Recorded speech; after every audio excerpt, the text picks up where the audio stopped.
ఇప్పుడు బాలపూరు ఎంఆర్ఓ ఆఫీస్లో స్థానిక ఎంఆర్ఓ గారిని కలిశాము. నాదర్పూల్లో అనేక తరాలుగా సాగు చేసుకుంటున్నటువంటి భూమి, ఆ భూమిలో కొంతమంది ఆ భూమిని కబ్జా చేసి ఆ భూమి చుట్టుముట్టు పెన్షన్ వేశారు. ఈ పెన్షన్ వేయడం తప్పు అని చెప్పేసి దాన్ని ఆపమని చెప్పి ఎంఆర్ఓ గారిని అడిగాం. 3 రోజుల కిందట అదే విషయమై వారికి కంప్లైంట్ చేయగా నిన్న వారు ఇన్స్పెక్షన్ కోసం అని వచ్చారు. ఇన్స్పెక్షన్ కోసం వచ్చిన సందర్భంగా కంప్లైంట్ చేసినటువంటి రైతులకు కనీసమైనటువంటి సమాచారం ఇవ్వకుండా అక్కడికి వెళ్ళి ఆ భూమి కబ్జాదారులు ఎవరైతే ఉన్నారో వాళ్ళ కారెక్కి భూమి తిరిగి వచ్చినటువంటి పరిస్థితి ఉన్నది. ఇది సరైనటువంటి పద్ధతి కాదని చెప్పేసి మేము ఈరోజు ఎంఆర్ఓ గారిని అడిగితే వారు ఏం చెప్తున్నారంటే, నా ఇష్టం వచ్చిన కార్లో పోతా, నీకెందుకు అని చెప్పేసి మాట్లాడుతుంది. ఏం అడిగావు, మీరు ప్రభుత్వ అధికారిగా భూ కబ్జాదారుల కారు ఎట్లా ఎక్కుతారు మీరు అని చెప్పేసి మేము అడిగాం. ఒక వ్యవసాయ భూమికి చుట్టుపక్కల ఫెన్సింగ్ వేయడం అంటే పర్మనెంట్ కన్స్ట్రక్షన్ చేయడము, ఫెన్సింగ్ చేయడం అనేటువంటిది చట్టరీత్యా నేరం.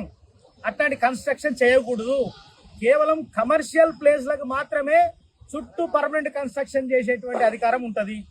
నాదర్గుల్లో ఉన్నటువంటి వివాదాస్పదమైనటువంటి భూమికి ఈనాటికి ఏ నాల కన్స్ట్రక్షన్ లేదు. అక్కడ ఈ కబ్జాదారులు ఏమో వ్యవసాయం చేయట్లేదు. రైతులు వ్యవసాయం చేస్తున్నటువంటి వాళ్ళనేమో వాళ్ళు వేసుకున్నటువంటి పెన్షన్లనేమో ధ్వంసం చేస్తున్నారు. వాళ్ళు కడుతున్నటువంటి పర్మనెంట్ పెన్షన్కి మాత్రం స్థానికంగా ఉన్నటువంటి ఎంఆర్ఓ అధికారులు చూసి చూడనట్టుగా వ్యవహరిస్తున్నారు. అంటే పరోక్షంగా కట్టుకోమని చెప్పేసి వాళ్లకు మద్దతుగా నిలబడుతున్నారు.